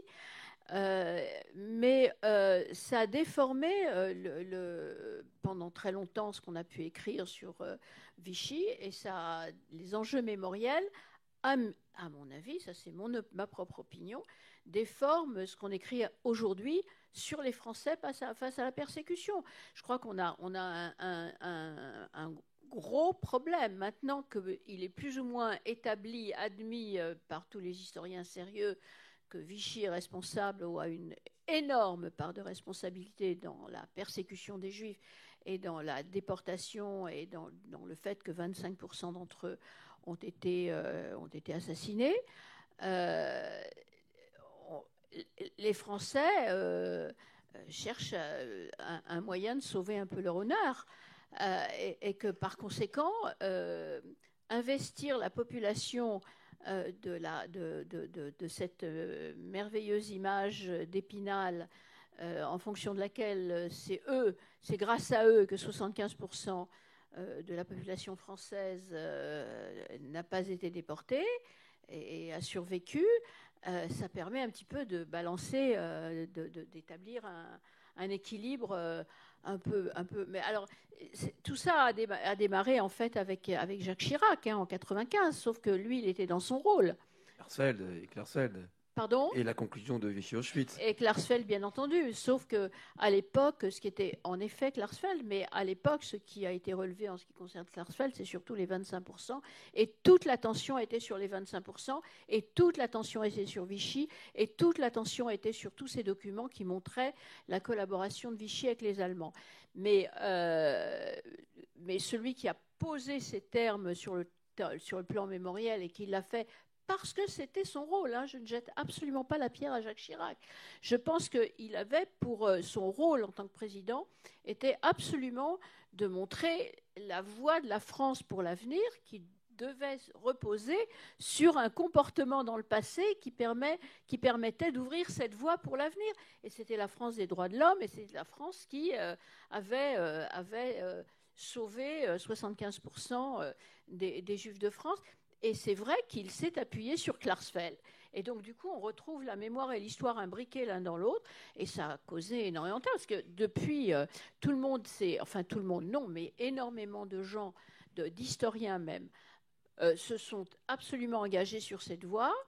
Et c'est presque devenu... Enfin, je veux dire, vous avez ici un article d'Alexandre Doulu qui est absolument formidable et qui a écrit une thèse magnifique, mais absolument fabuleuse, où tout ce qu'il démontre dans sa thèse, c'est comment les Juifs ont vécu et comment peut-on expliquer les taux de survie différents d'un département à l'autre. Et il montre, noir sur blanc, et il explique, et il montre tout le temps que, en fait, ça n'est pas du tout dû à du sauvetage par la population française. Or, il a quand même cette phrase, nous savons tous que la population, c'est la population, grâce à la population française, que 75%... C'est devenu une telle tarte à la crème que ça revient tout le temps, même dans une thèse absolument extraordinaire. Et quand je lui ai dit, il a souri, il m'a dit oui, c'est vrai, je suis parce que j'étais dans le jury de thèse, mais c'est vrai, c'est l'inverse de ce que je prouve dans ma thèse. Donc, mais c'est devenu quelque chose, une phrase sur laquelle on revient tout le temps.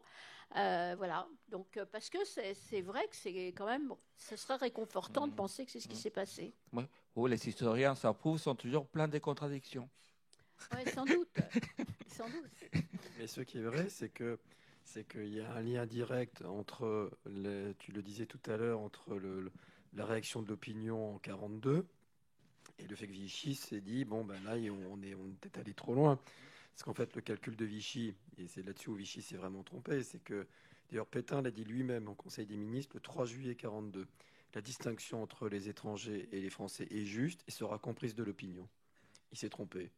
Voilà, les gens, qu'on arrête des femmes et des enfants, ça... C'est le tournant des mai 43, c'est ça? Non, c'est le tournant, là je parle de juillet-août 42. Et donc ce qui est certain, c'est que là, on peut quand même voir un effet de... Alors c'est pas que les Français ont sauvé les Juifs, mais c'est que le fait qu'ils aient trouvé insupportable ces arrestations, les autorités ont été obligées d'en tenir compte. Donc, et c'est là où, ce que tu disais tout à l'heure, c'est que la thèse de Klarsfeld, elle fait avant tout allusion à ça. C'est ça que veut dire Klarsfeld. Klarsfeld ne veut pas dire les trois quarts des Juifs ont été sauvés par les Français qu'ils ont... mais on a compris ça. Et le discours de Chirac, qui parle des justes, on comprend, alors que la thèse de Klarsfeld est beaucoup plus subtile. C'est de dire...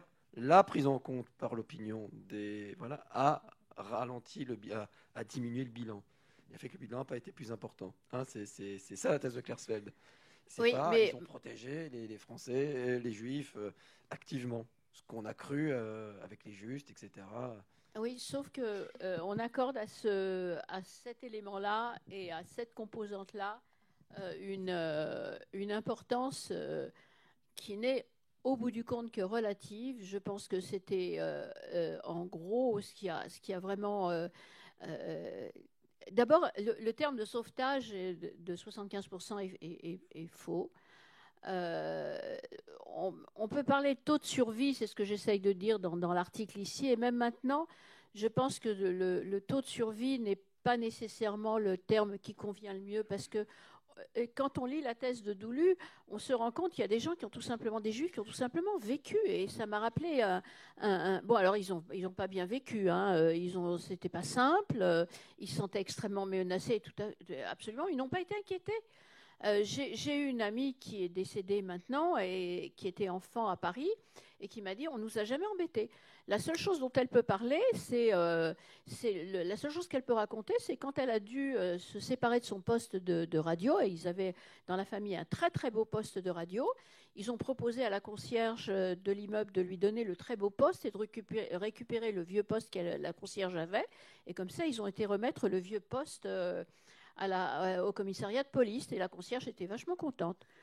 Voilà. Mais sinon, il n'était pas du tout. Donc, alors, c'est pour ça, c'est en ça qu'il faut toute cette vision est fausse. Et les Allemands ont un rôle. On oublie que les Allemands, la politique, la stratégie utilisée par les Allemands a eu un rôle fondamental dans le fait que le taux de non-déportation des Juifs en France est plus important qu'ailleurs. Parce que les Allemands ont établi une stratégie, ils se sont fichus dedans. Heureusement, hein, mais ils se sont trompés tout simplement. Ils ont fait de faux calculs. Ils ont pensé qu'ils allaient dénaturaliser d'un seul coup beaucoup de Juifs, ils ont donc attendu, et puis ça n'a pas marché. Au dernier moment, Laval avait commencé par signer, hein, et ça n'a pas marché. Au dernier moment, Pétain ne l'a pas fait. Donc, et hop, ça tombe à l'eau. Deuxième grosse erreur, la zone italienne. Enfin, grosse erreur, vive les Italiens. Des milliers de Juifs se sont réfugiés dans la zone italienne, les Italiens disant « Ah, vous pouvez, si vous avez envie d'arrêter vos Juifs français, vous pouvez, mais les Juifs étrangers, c'est quand même nous qui sommes souverains ici, vous n'y touchez pas. » C'est bien que Laval ne pouvait pas faire ça. Donc, il a commencé par protester auprès des Allemands. Les Allemands ont commencé ont cherché à influencer les autorités italiennes dans leur zone. Et les Italiens ont eu un rôle, ils ont été absolument merveilleux. Ils ont joué au chat et à la souris avec les Allemands. Et entre novembre 42 et septembre 43, les Juifs dans la zone italienne ont été protégés. Donc, il y a eu énormément de Juifs qui sont arrivés là. On parle de 30 000 Juifs à peu près dans cette zone à ce moment-là. Et cette zone-là, du coup, Laval ne pouvait pas continuer à trop arrêter les Juifs, à faire arrêter les Juifs, parce que de quoi il aurait l'air à côté des Italiens. Les Allemands ont mis tout le paquet pour essayer de faire changer les Italiens de politique. Ils n'ont pas réussi. Entre-temps, les organisations juives dans la zone italienne ont pu s'organiser, parce que organiser le sauvetage, ce n'est pas tellement évident. Il faut quand même des conditions pour ça. Ils ont pu s'organiser. On arrive à l'automne 43, où tout le monde sait en France que les Allemands vont perdre la guerre. On ne sait pas quand, on ne sait pas comment, on ne sait pas combien il y aura encore de victimes, mais on sait que les Allemands vont perdre la guerre. Et par conséquent, la population change. La population est infiniment plus réceptive pour recueillir des enfants juifs ou des juifs qu'elle l'était un an auparavant. Donc il y a eu tout un tas de facteurs qui se sont combinés, mais le facteur essentiel, ça reste quand même les Allemands. Les Allemands auraient décidé de mettre toutes leurs forces pour arrêter les 60 000 Juifs qu'il y avait à Paris. Le taux de déportation aurait été très différent. Il y en avait 30 000 parmi eux qui vivaient légalement. 30 000 Juifs vivaient avec l'étoile jaune accrochée sur leurs vêtements et légalement à Paris. Donc, c'est quand même le premier facteur dont il faut parler. Oui, tu as raison. Mais des Allemands qui prennent en compte la population, qui se disent elle n'est peut-être pas si antisémite que ça. Et d'ailleurs, c'est ce qu'on répond à Auberg en juin 1944. On lui dit la population, elle n'a pas bougé depuis le 6 juin. On ne va pas la bouleverser avec des arrestations de juifs. On attendra d'avoir gagné la guerre. Donc voilà. Et c'est vrai qu'en France, la priorité pour les Allemands, c'est la guerre. Voilà. Moi, ce que j'entends aussi derrière ce que vous explicitez là, c'est aussi la présence d'un État, en fait. La forme étatique, c'est ce dont parle Timothy Snyder aussi. Finalement, le pire pour un juif était de se retrouver apatride. C'est-à-dire que la protection d'un État, avec son administration, sa bureaucratie, la lenteur qu'induit cette bureaucratie aussi, et puis le fait que, pour ce qui concerne l'État français, il avait deux mains, une main qui donne et une main qui persécute. Donc, comme tu le montres dans ton article, donc c'est aussi cette forme-là. Il ne faut pas oublier cette forme étatique. Je pense qu'elle est très importante dans la question du taux de survie. Et d'ailleurs, justement, Daniel, vous parlez des coexistences et des limites de la coexistence. Quelles ont été justement ces limites ? Je pense que à la fin, bien qu'on a dans mon article, je parle de ce chantier rural juif à Lautrec, ça pouvait exister juste pendant un certain moment. Bien sûr, il y avait des limites. Et comme je disais tout à l'heure, quand les lois antisémite qui était graduel commençait vraiment à toucher les gens, les Juifs français qui se sont trouvés là-bas à Lautrec, pour eux, c'était presque à la fin. En août 1942, quand il y avait les rafles dans la zone sud aussi, je pense qu'il y avait beaucoup de Juifs français qui ont pensé, OK, maintenant, on ne peut plus continuer avec ça. Et comme Johanna disait tout à l'heure, c'était le moment pour beaucoup d'entrer en résistance. Et c'est pour ça que dans le Tarn, par exemple, il y avait une grande population des Juifs qui faisaient partie de la résistance des maquis là-bas.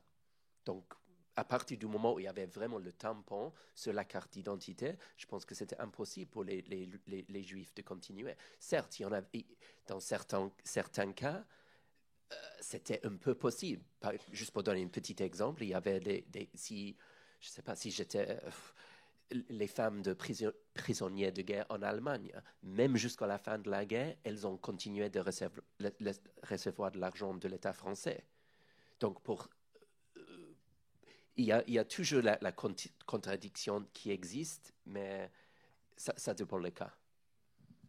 Donc, on sait, pardon. Allez-y, vas-y. Je crois qu'en ce qui concerne les éclaireurs, il faut quand même ajouter autre chose, et tu me corrigeras si c'est faux, mais tout de même, leur idéologie et leur façon de vivre leur judaïsme était quand même fondée sur la solidarité entre tous les juifs. Alors, les juifs, la focalisation unique sur les juifs français, ça ne pouvait pas durer très longtemps dans un pays où les juifs étrangers étaient persécutés comme ils l'étaient. Et du coup, de ce fait, en fait, la solidarité, la nécessité de venir en aide aux juifs étrangers est devenue primordiale au sein de cette communauté des éclaireurs israélites français. Et du coup, ils les ont protégés de toutes les façons possibles et imaginables, et ça a été un petit peu leur entrée dans la résistance, d'une certaine façon. C'est par cette solidarité juive qui faisait qu'ils étaient français, mais ils étaient juifs. Et bon, il faut aussi comprendre que là, on a parlé du retour à la terre, et effectivement, l'idéologie des éclaireurs israélites déjà avant-guerre s'accordait fort bien avec le retour à la terre prêché par Pétain. Mais il y avait encore autre chose, c'est que le gouvernement de Vichy, la seule petite... la seule chose qu'il laissait en l'état, c'est la pratique religieuse. Donc, c'est quelque chose qui est quand même très important. Et quand on parle de Vichy, tout à l'heure j'ai utilisé le terme de totalitaire, mais Vichy n'était pas un État totalitaire. Ce n'était pas non plus un État fasciste. Il a, en 1944, subi un processus de fascisation. Mais, et c'est important de faire la distinction précisément parce que le rôle des églises, le rôle de la religion, le rôle de la solidarité religieuse a été extrêmement important. Vis-à-vis de l'opinion également, vis-à-vis dans la politique des Juifs eux-mêmes aussi, dans l'approche des dirigeants juifs à l'égard des autorités religieuses, etc., etc., etc. Donc cette petite brèche qui est laissée à la religion est extrêmement importante, et je pense qu'on n'en parle pas suffisamment. Il va y avoir des travaux, j'imagine, bientôt aussi sur les sujets. Peut-être. Aussi, c'est toujours, il a des nouveaux travaux à faire, comme on indique. Ouais. Bon, si vous avez des questions, sont tout à fait les bienvenus. Là-bas.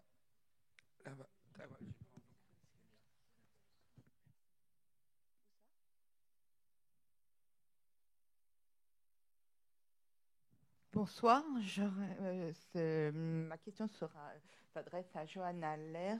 Est-ce que vous avez travaillé sur les archives de la prison de Cherche-Midi, qui est une prison militaire? Alors, à ma connaissance, les archives n'existent plus. Donc, non, c'est pas possible. C'était une prison qui était occupée par les Allemands. Donc, c'était des détenus, des détenus sur ordre allemand. Et non. Donc, on peut travailler en contournant la chose, c'est-à-dire en cherchant par d'autres moyens à retrouver la provenance, notamment de Juifs arrivant à Drancy qui viendraient du Cherche-Midi. Mais il faut tourner autour du sujet. Voilà, malheureusement. Oui, vous m'entendez? Oui. J'avais une question un peu plus générale. Je ne sais pas si c'est juste une question sémantique, mais est-ce que vous diriez que que l'État de Vichy, du coup, était un État faible, puisqu'on a parlé, du coup, d'une forme de souplesse dans l'application de la juridiction antisémite, de personnalités fortes à l'intérieur de l'État qui avait une forme de liberté dans l'application de certaines directives. Donc, est-ce que vous diriez que finalement, l'État de Vichy est un État faible? Je rejoins ce que disait Daniel tout à l'heure. Enfin, le mot faible ne s'applique pas, mais oui, avec c'est un État qui naît de la défaite, qui s'improvise. Autour du maréchal Pétain, on voit des ministres qui viennent de différents horizons, même si, en gros, c'est l'union des droites, quoi. On a un peu de tout. On a une administration qui est purgée en grande partie, mais beaucoup de fonctionnaires en place qui restent. Donc tout ça laisse des possibilités. Il y a des marges de manœuvre, il y a pour utiliser les termes de René, il y a des interstices, il y a des failles, il y a des brèches, et dans lesquelles il y a toujours moyen d'entrer. Voilà, c'est plutôt ça qui caractérise Vichy, c'est son caractère pluriel, assez amateur en fait. Et ça, c'est assez frappant de voir aussi. Il y a aussi un amateurisme. J'ai fait ma thèse sur le commissariat général aux questions juives. C'est assez frappant de voir à quel point parfois ils vont pas relier des informations qui pourraient permettre de coincer des gens. Voilà, il y a pléthore d'agents nouveaux qui sont recrutés. Jamais il y a eu autant de fonctionnaires recrutés avec des agents temporaires, donc des gens plus ou moins compétents. Donc voilà, c'est aussi ça, Vichy. Donc c'est pas une machine implacable totalitaire, c'est une dictature, c'est une monarchie, autour du maréchal Pétain, mais il y avait plein de possibilités d'agir. Voilà. Et justement, le travail des historiens aujourd'hui, des historiennes, vise à mesurer les niveaux de zèle, de marge de manœuvre pour voir. C'est vrai qu'on est un peu des justiciers à cet égard-là. On se dit, tiens, lui, il aurait pu ne pas appliquer la loi, mais il l'a quand même appliquée. Et un autre n'a pas fait la même chose. Donc, sur la radio Veldiv, c'est tout à fait frappant de voir d'un arrondissement à l'autre des variations qui sont parfois du simple au triple, voilà, dans les taux d'arrestation. Parce que là, vous avez un commissaire qui est un vrai fanatique.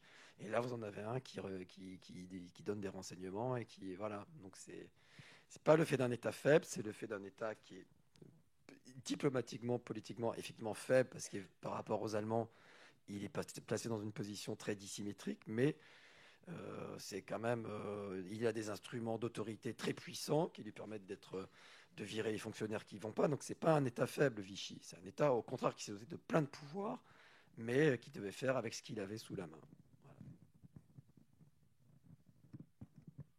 Il y a une dernière question. Voilà, je crois, voilà, une dernière. Voilà. Bonsoir. Oui, bonsoir à tous, merci. Vous avez dit tout à l'heure que dans les années 30, il y avait un climat un peu contre les Juifs. Est-ce que vous pouvez nous en dire un peu plus par rapport à ça, s'il vous plaît?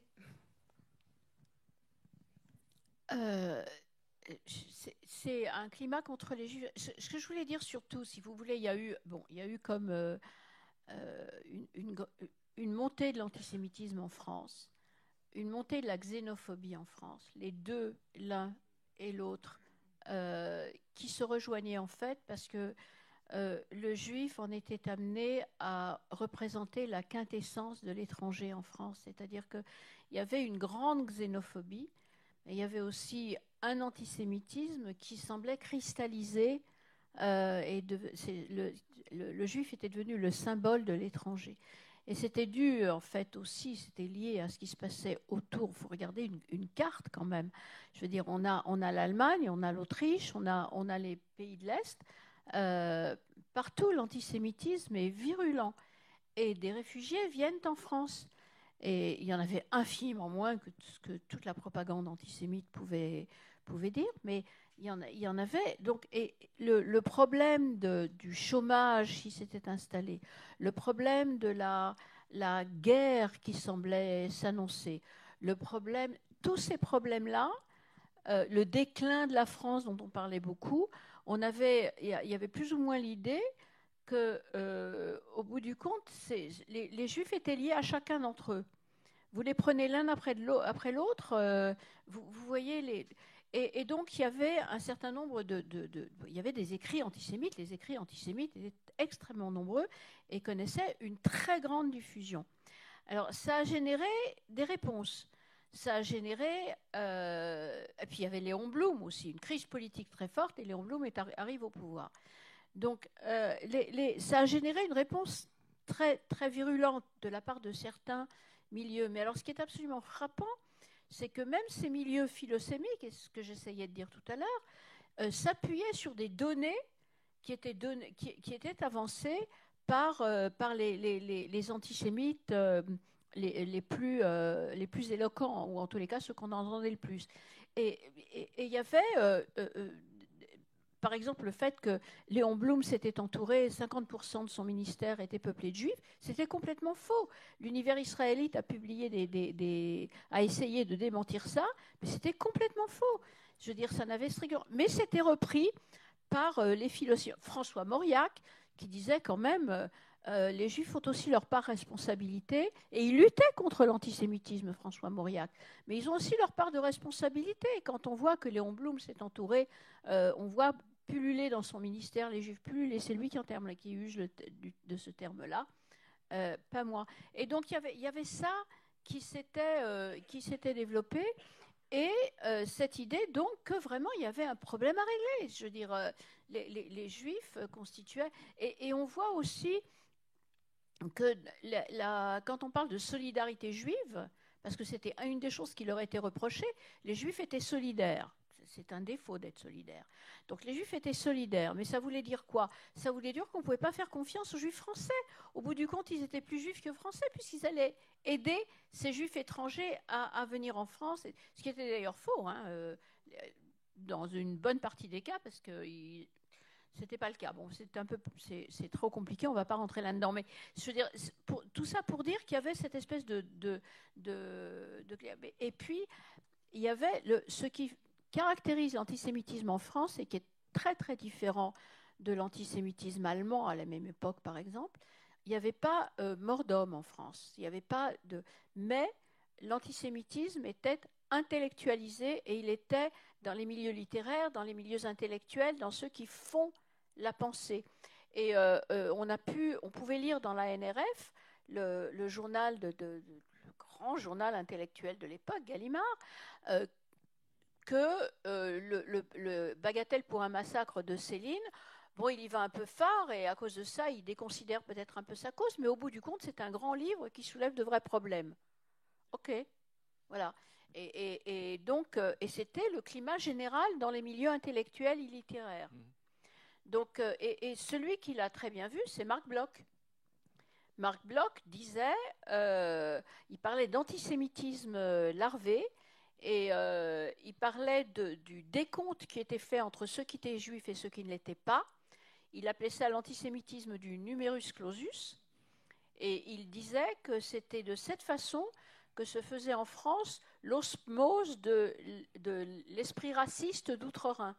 C'était leur façon, et qui en fait touchait des milieux qui auraient protesté violemment si on les voyait comme antisémites. C'est pour ça que je pense qu'il faut faire attention en utilisant le terme d'antisémite et parler de la perception qu'avaient les Français des Juifs à telle ou telle époque.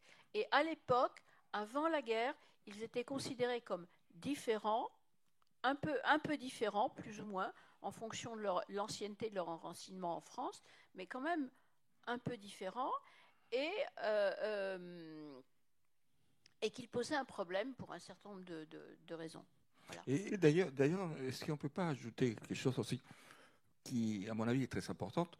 Ça n'a pas empêché que Léon Blum soit élu à la tête du Front populaire. Et quand on lit les livres de Pierre Birbon, par exemple, quand il reçoit des milliers de lettres d'ouvriers aussi pour les remercier, aussi, il a cette partie-là qui est aussi importante de signaler aussi. Absolument, absolument. Il y a ça seulement. Léon Blum est obligé, en 1938, dans Le Populaire, le journal socialiste, d'écrire un article dans lequel le mot « je suis français » apparaît pour expliquer qu'il était français au moins une dizaine de fois. où il affirme je suis français, je suis né de parents français, de grands-parents français. Enfin, je veux dire, et il est obligé. Il y a un article de Léon Blum en première page du Populaire qui montre quand même qu'il est suspecté de n'être soupçonné de ne pas être français tout à fait, pas un français comme les autres. Donc on peut continuer toute la soirée, mais aussi ces livres, La France et la Shoah. Et vous allez aussi vous faire un plaisir de les signer. Et il y a votre livre aussi, Daniel Lee, et les fauteuils de l'officier SS. Merci beaucoup à vous tous. Et c'était un vrai plaisir de vous avoir reçu ici. Merci. Merci d'être venu quand même.